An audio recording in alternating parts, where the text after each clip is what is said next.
Hello, my dear students, my well-wishers, my viewers, and my dear friends. This is your own Dr. Ranjan Sinha. I welcome you all in my channel, RK's Academic Zone. My dear students of Standard 11th, आज मैं आप लोगों को English में pros पढ़ाऊंगा और prose का वो chapter the scientific point of view written by G.B.S. हैडलिन।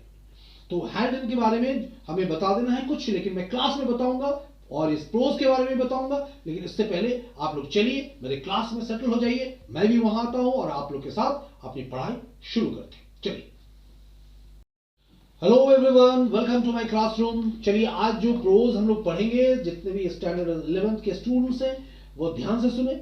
और वो प्रोज है the scientific point of view, है ना, रिटन बाय G.B.S. हैल्डेन। और इनका एरा है 1892 यानी 1892 से 1964। ठीक है, G.B.S. हैल्डेन। तो John Burdon Sanderson Haldane was a versatile genius. He studied Greek and Latin at Oxford and then went to London to do research in zoology. ठीक है? He was interested in a variety of subjects and at different times held such posts as reader in biochemistry in Cambridge, professor of genetics in London University, professor of physiology at the Royal Institute and professor of statistics at the Indian Statistical Institutes in Calcutta. In an autobiographical sketch, अपने आत्मजीवनी का जब वो sketch मतलब कुछ कहने जा रहे थे उस वक्त, he once said that he knew 11 languages, 11 भाषाएं वो जानते थे। इतने जगह वो काम कर चुके, 11 भाषाएं वो जानते थे। And Haldane was a Marxist, Marxist थे, मार्क्स को मानने वाले यानी उनके विचारों को मानने वाले थे। And used to contribute articles, और आर्टिकल्स लिखा करते थे to the Marxist Daily Worker and scientific topics, जिसके ऊपर वो अपना आर्टिकल लिखा करते थे। हिज वर्क्स इंक्लूड डेडालॉज और science and the future, possible words, science and ethics, and the inequality of man, from which the present essays is taken. ये वर्तमान जो एसे रचना उनका जो लिखा हुआ है वो साइंटिफिक पॉइंट ऑफ व्यू, यानी उनका कहना है कि हर चीज को यदि आप साइंटिफिक पॉइंट ऑफ व्यू से सोचें, वैज्ञानिक बनकर सोचें, वैज्ञानिक विज्ञान के दृष्टिकोण से सोचें, तो आप देख पाएंगे कि विज्ञान हमारे लिए क्या क्या किया है, हमारे आम जीवन में क्या तब्दीली लाया है, क्या परिवर्तन लाया है। तो ये जो वर्तमान ऐसे जो है वो मोर और लेस उन्हीं चीजों से रिलेट कर रहा है। इसको थोड़ा समराइज करके इन ब्रीफ में हल्का सा एक चीज पहले आपको बता दूं इन इंग्लिश, उसके बाद मैं तोड़ तोड़ के आगे चलूंगा पैरावाइज। लेकिन उसके पहले एक कंसेप्ट आपके दिमाग में मैं डाल देना चाहता हूं। The impact of science on an ordinary man and woman is at present twofold. We are benefited by scientific discoveries and inventions. सबको पता है विज्ञान के खोजों से, आविष्कारों से हम सभी लाभान्वित हुए हैं। Science gives us many convenient things like railways, motor car, aeroplane and electricity. Obviously, it has made our lives comfortable. हमारे जीवन को बहुत ही आरामदायक बना दिया है। Secondly, science affects a common man's opinion too. एक आम इंसान अपने जीवन में कोई राय देने के पहले वो विज्ञान उसके लिए इतना एक आधारभूत चीज जो है मतलब लाया है, ला चुका है, आधारभूत चीजों को दे चुका है, जिसके लिए उसके पास एक आसानी से किसी भी चीज के ऊपर वो तर्क दे सकता है, अपना ओपिनियन रख सकता है, एक आम इंसान भी। Our ideas of universe, the beginning of life and man on earth are based more on scientific explanations than on anything else. ज्यादा से ज्यादा इंसानों का जो आविर्भाव, किस तरीके से प्रोग्रेस, विकास, डेवलपिंग, जो मतलब किस तरह से डेवलप किया, ये सारा चीज जो है इसका देन हमारा विज्ञान है। Now science is believed more than religion, और आज विज्ञान धर्म से ज्यादा विश्वास किया जाता है। Thus science has given a new shape to our ideas and opinions. इस तरह से विज्ञान हमारे जीवन में नए आइडिया देने के लिए, ओपिनियन, राय देने के लिए, विचार देने के लिए एक अलग सा केंद्र बन चुका है, अलग सा एक पॉइंट बन चुका है। According to the author, science can do us still greater service and benefit. तो ऑथर यहाँ जो प्रेजेंट ऐसे में वही बता रहे हैं कि हमारे लिए विज्ञान कितना अच्छा सर्विस दे सकता है, सेवा दे सकता है और कितना हम लाभान्वित हो सकते हैं। At present, scientific method is used only by the scientists in research and laboratories, but scientific method can be used in our daily affairs too. It can solve our personal problems as well as social problems. ये हमारा व्यक्तिगत समस्या को भी सुलझा सकता है और साथ ही साथ सामाजिक समस्याओं को भी। The main features of scientific point of view are truthfulness. Main जो इसका फीचर है, जो मेन विशेषताएं हैं वो क्या है? ट्रूथफुलनेस। क्योंकि विज्ञान मतलब वो तर्क पर, वो निरीक्षण पर, प्रयोग पर आधारित है, उसको हम ठुकरा नहीं सकते। उसका दिया हुआ निष्कर्ष उतना ही सत्य है, उसे हम खंडन नहीं कर सकते हैं। इम्पार्शियलिटी एंड रैशनलिटी, रैशनलिटी यानी उसकी तार्किकता, इम्पार्शियलिटी वो पार्शियल नहीं है, पक्षपात नहीं करता है। A scientist is impartial like a जज। साइंटिस्ट मतलब एक वैज्ञानिक जज की तरह इम्पार्शियल होता है, वो किसी का पक्ष नहीं पकड़ता है। He does not differentiate between man and the other, but between man and worm. He does not bring into the studies his personal likes and dislikes. वो अपने अध्ययन में पर्सनल, व्यक्तिगत मतलब लाइक को, पसंद को और नापसंद को नहीं लाता है। वो इंसान के साथ इंसान हर चीजों में जो वो एक रैशनलिटी, एक तर्क लाया है, तर्क के आधार पर वो अपना निर्णय देता है विज्ञान। Secondly, the scientific stand point is based on reasons, जो अभी मैंने बताया तर्क पर आधारित है। इट इज नॉट इमोशनल, ऐसा नहीं कि हम इमोशनली मन के आधार पर कुछ बोल दें, ऐसा नहीं होता है। It is rational, it cares for facts and figures, ये हमेशा फैक्ट्स को देखता है, फिगर को देखता है। It considers arguments and ideas and does not allow personal feelings to interfere with study और कंक्लूजन्स। जो अपना तर्क वो देता है या अध्ययन में या निष्कर्ष देने में पक्षपात वो नहीं करता है, वो बिल्कुल ही इम्पार्शियल रूप से वो देता है। तो ये वर्तमान जो ऐसे हमने यहां देखा, तो वर्तमान ऐसे में क्या है, यही राइटर बता रहे हैं कि यहां पर विज्ञान जो हमारा किसी भी अगर चीज को हम साइंटिफिक पॉइंट ऑफ व्यू से देखें तो वो ज्यादा मतलब हमें हमारे लिए प्रभावकारी होगा, ज्यादा ट्रूथफुल होगा, सत्य होगा, उसका निष्कर्ष सही होगा। वही हम लोग यहां देख रहे हैं। वो हमारा आम जीवन यापन की जो पद्धति है उसको वो क्या सुधारा है, उसमें क्या सुधार लाया है, तो ये वर्तमान ऐसे जो है उसके आधार पर हम लोग देखेंगे, पढ़ेंगे। तो चलिए अब हम आगे बढ़ते हैं। ये एक ब्रीफिंग मैंने आपके सामने कर दिया। अब इस ब्रीफिंग के बाद मैंने आपको ये बताना है कि यहाँ हम लोग पैरा वाइज पैरा आगे बढ़ते हैं और आप लोग इसको समझने की कोशिश करें। देखिए सबसे पहला जो पैरा सामने आ रहा है, the scientific point of view, जो मैं यहां पढ़ के आपके सामने आगे बढ़ूंगा, फिर उसका अर्थ आपको बताऊंगा। Science affects the average man and woman in two ways already, दो तरह से अफेक्ट किया है, प्रभावित किया है। कैसे? ही और she benefits bye it's applications. Driving in a motor car और ओमनीबस, चाहे आप मोटर कार चला रहे हो, ओमनीबस या बस जो है छोटा सा बस जिसको कहा जाता है उसको चला रहे हो, तो instead of a horse drawn vehicle, horse drawn जो व्हीकल आप चला रहे हो, घोड़ा गाड़ी के अलावा अगर ये चला रहे हो, being treated for disease bye A doctor और सर्जन रादर देन ए विच। आज क्या सुविधा आपको मिला है, आप बैलगाड़ी हाँकते हो, घोड़ा गाड़ी चलाते हो, इनके बदले में आज आप मोटर गाड़ी चला रहे हो, बस चला रहे हो, ओमनी बस चला रहे हो। फर्क आया ना जीवन में। पहले अगर लोग बीमार होते थे, कहीं कुछ होते थे किसी तरह से, तो वो डिजीज अब क्या है, अब डॉक्टर या सर्जन उसका उपाय ढूंढता है, उसका ट्रीटमेंट करता है, ना कि विच एक्चुअली जिसको बोलते हैं ना कि जादूगरनी जिसको कहा जाए, डायन या कोई इस तरह जो होता है कि भाई इसको मंत्र फूंक के या किसी तरीके से उसको ठीक ठाक करते हैं। जो पहले हम लोग देखें ना, हमारे समाज में क्या था, जादू का एक अलग स्थान था, ब्लैक मैजिक भी हम लोग बोल देते हैं ना। तो इन सब चीजों अब उन पर विश्वास नहीं, अब हम साइंस के द्वारा क्या विश्वास करने लगे हैं, डॉक्टर पर, सर्जन पर। ये changes I rather than a witch and being killed with an automatic pistol or a cell in place of a dagger or a battle axe। पहले हम मारा जाते थे युद्ध के मैदान में तलवार से, कुल्हाड़ी से कोई मार दिया, काट दिया, फेंक दिया, या फिर डैगर चाकू लगाकर छुरा से। अभी इसके बदले में क्या हो गया, ऑटोमेटिक पिस्टल आ गया है, शेल आ गया इस तरह का, और इस सेल इन प्लेस ऑफ तरह तरह के मतलब जिसको कहा जाए कि इस तरह का औजार बन गया है, तो अब वो पुराने औजार काम नहीं आते। इट ऑल्सो अफेक्ट्स हिज और हर ओपिनियंस, हर का, पुरुष हो या स्त्री हो, सबका सोचने का नजरिया बदल चुका है।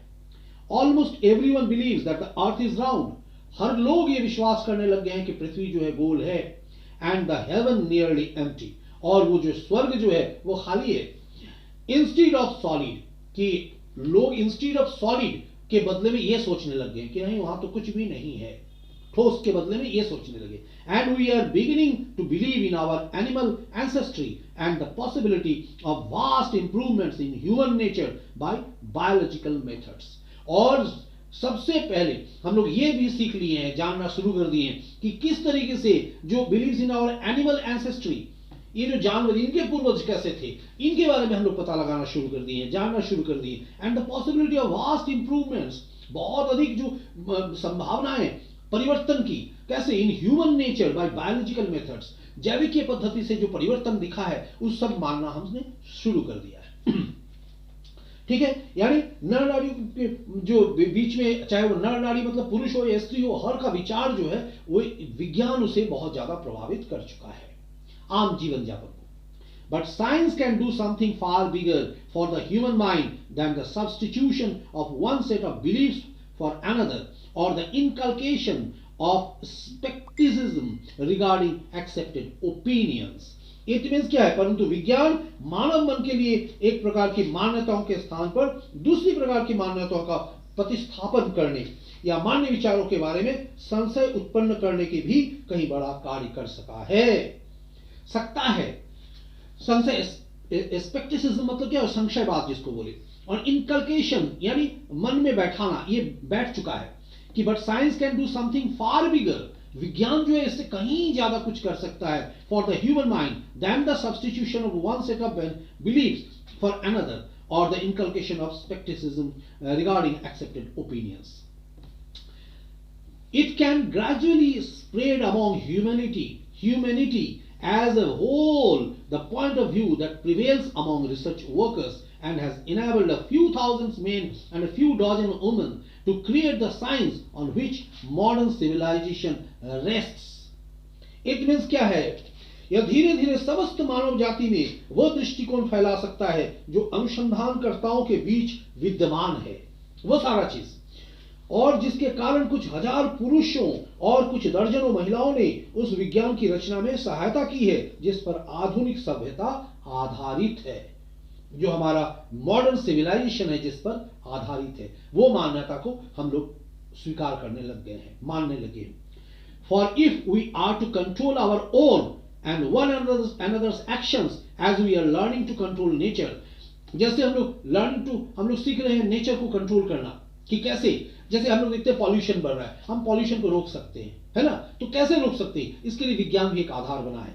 For if we are to control our own, हम लोग को यदि अपना कंट्रोल करना हो, our own and one another's actions, एक दूसरे के जो कार्य उसको अगर कंट्रोल करना हो, as we are learning to control nature, जैसे हम नेचर को कंट्रोल करना सीख रहे हैं, the scientific point of view must come out of the laboratory and be applied to the events of daily life. तो ये जो साइंटिफिक पॉइंट ऑफ व्यू जो है, वैज्ञानिक दृष्टिकोण जो है, वहां पर उसको हम उपेक्षा नहीं कर सकते हैं, वो हमारे लिए बहुत प्रभावकारी सिद्ध हो सकता है दैनिक जीवन में भी, डेली लाइफ में। It is foolish to think that the outlook which has already revolutionised industry, agriculture, war and medicine will prove useless when applied to the family, the nation or the human race. यानी हम लोग क्या देखिए इसका मतलब क्या हो गया, क्योंकि यदि हम अपने व एक दूसरे के कर्मों को उसी प्रकार नियंत्रित करना चाहते हैं जिस प्रकार हम प्रकृति को नियंत्रित करने का प्रयास कर रहे हैं, तो वैज्ञानिक दृष्टिकोण प्रयोगशाला से ही आना चाहिए, यानी वैज्ञानिक दृष्टिकोण से हमें चलना चाहिए और दैनिक जीवन पर उसे लागू होना चाहिए। हम उसे दैनिक जीवन पर भी देख सकते हैं। यह सोचना मूर्खता होगी अगर हम ऐसा सोचते हैं। जिस दृष्टिकोण ने उद्योग, कृषि, युद्ध और औषधि में पहले ही क्रांति पैदा कर दी है, साइंस, विज्ञान पहले यहां पर क्रांति लाया है, जब उसे परिवार, राष्ट्र या मानव जाति पर लागू किया जाएगा तो वह निरर्थक सिद्ध होगा। यह माने कि वह लागू करना अच्छा नहीं होगा, तो यह मानना गलत होगा, क्योंकि यह हमारे लिए फायदेमंद होगा। वैज्ञानिक दृष्टिकोण से यदि हर चीज को हम देखना शुरू करें, सोचना शुरू करें, तो हमारे लिए वो फायदेमंद होगा, लाभदायी सिद्ध होगा।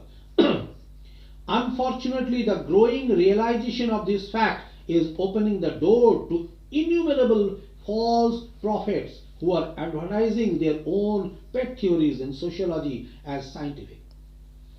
दुर्भाग्यवश इस तथ्य के बढ़ते हुए बोध ने अनेक पाखंडियों के लिए मार्ग खोल दिया है, जो सामाजिक विज्ञान में अपने मनपसंद सिद्धांतों को वैज्ञानिक बताने का प्रचार कर रहे हैं।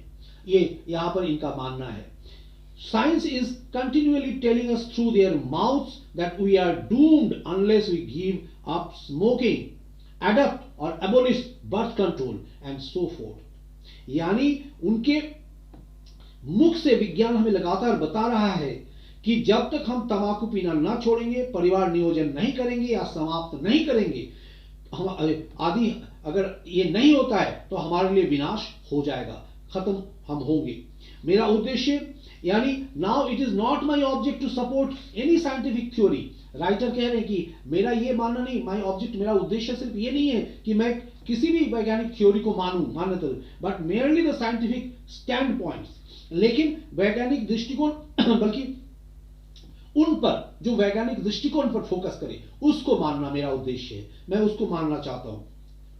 What are the characteristics of that standpoint, यानी कहने पर उस दृष्टिकोण की क्या विशेषताएं हैं देखा जाए तो, in the first place it attempts to be truthful and therefore impartial. पहले प्रथम तो यह कि वो सत्य होने का प्रयास करता है, वैज्ञानिक जो विचारधारा है वो सत्य होने का प्रयास करता है और इसलिए निष्पक्ष होने का भी, जब वो सही होगा निष्पक्ष होगा। तो यहां पर हम लोग बोल सकते हैं and it carries impartiality a great deal farther than does the legal point of view, और साथ ही यह निष्पक्षता की कानूनी दृष्टिकोण से कहीं आगे ले जाता है, और इसलिए यह निष्पक्ष चूंकि बनता है और निष्पक्षता को कानूनी दृष्टिकोण से कहीं से हमें हमारे सोच को आगे ले चलता है, हमारे विकास को आगे ले चलता है। A good judge will try to be impartial between Mr. John Smith and Mr. Chang Sing. एक अच्छा न्यायाधीश क्या होगा, मिस्टर जॉन स्मिथ व मिस्टर चैंग सिंग में निष्पक्ष होने का प्रयास करता है। जज, अच्छे जज क्या करते हैं, वो पाक्षिक रूप से कभी भी कोई चीज को नहीं सोचता है, नहीं देखता है, वो निष्पक्षीय होते हैं, चाहे उनके लिए कोई भी किरदार हो। मुजरिम होगा, उसे वो सजा दिलाना है, उसे ये उद्देश्य उनके पास होता है। वैज्ञानिक विचारधारा बिल्कुल उसी तरह का होता है। A good scientist will be impartial between Mr. Smith, a tapeworm and the solar system. यानी एक अच्छा वैज्ञानिक मिस्टर जॉन स्मिथ टेपवर्म और सौर मंडल के बीच निष्पक्ष होगा, चाहे वो कुछ भी चीज हो, कोई भी उसका माध्यम नहीं आएगा सामने जिसके लिए वो अपना पक्षपात करेगा, सबके लिए उसका विचार एक ही होगा, तार्किक होगा, लॉजिकल होगा, रैशनल होगा, है ना। He will leave behind him his natural repulsion of the tapeworm. यानी एक अच्छा न्यायाधीश जैसे हमने बोले तो एक अच्छा वैज्ञानिक भी उसी तरह से मिस्टर जॉन स्मिथ टेपवर्म और सौरमंडल के बीच निष्पक्ष होगा। वो टेपवर्म के प्रति अपनी स्वाभाविक घृणा को छोड़ देता है, मतलब टेपवर्म के लिए नेचुरल रिपल्सन को, रिपल्सन मतलब घृणा जिसको बोले, उसे वो छोड़ देता है। ऐसा नहीं कि वो टेपवर्म है तो उसके लिए हम घृणा नफरत करें या उसको देखकर मतलब घृणा करें, ऐसा नहीं। उसके प्रति एक चाहे कुछ भी कीड़े मकोड़े का भी जीवन हो उसको वो सोचेगा, एक ही नजरिए से देखेगा, चाहे वो इंसान हो या कीड़ा मकोड़ा। which would lead him to throw it away instead of studying it as carefully as a statue or a symphony. And his awe for the solar system, which led his predecessors either to worship its constituents or at least to regard them as inscrutable servants of the Almighty, too exalted for human comprehension. यानी देखिए इंस्क्रटेबल मतलब क्या हो गया, hard to understand, इंस्क्रटेबल मतलब जल्द विश्वास नहीं करता। तो यहां पर क्या है, वो टेपवर्म के प्रति भी उतनी मतलब लॉयल होगा, उसके प्रति वो घृणा को छोड़ देता है, जिससे वो फेंक देने की अपेक्षा उसे ऐसे ध्यानपूर्वक अध्ययन करने के लिए प्रेरित करती है, उसे भी वो ध्यानपूर्वक अध्ययन करेगा। साइंस, विज्ञान, वैज्ञानिक विचारधारा जैसे किसी मूर्ति को या राग को और सौरमंडल को, चाहे वो हमारे लिए सौरमंडल हो, चाहे वो राग हो, गाना हो, चाहे किसी भी चीज को वो साइंटिफिक नजरिए से ही देखेगा, या कोई टेप वर्म ही हो क्यों ना हो। जिसे उसके पूर्वज उसे उसके अंगों की या तो पूजा करते थे या कम से कम उन्हें सर्वशक्तिमान सेवकों के रूप में अबोधगम्य मानते थे, जो इतने उच्च थे कि मानव के समझ में ना आ सकते थे। तो इन चीजों को कहने का मतलब क्या है? देखिए यहां तक हमने जो देखा, यहां पर क्या देख रहे हैं, यानी इस ऐसे में राइटर क्या कह रहे हैं कि हर एक चीज को, चाहे वो राग हो, चाहे सौरमंडल हो, चाहे टेपवर्म हो, चाहे मानवीय कोई विचार हो, हर एक चीज को वैज्ञानिक विचारधारा क्या करता है? एक ही नजरिए से देखता है। तो आज के लिए इतना ही, फिर मिलते हैं दूसरे क्लास में। तब तक के लिए take care, see you, bye bye.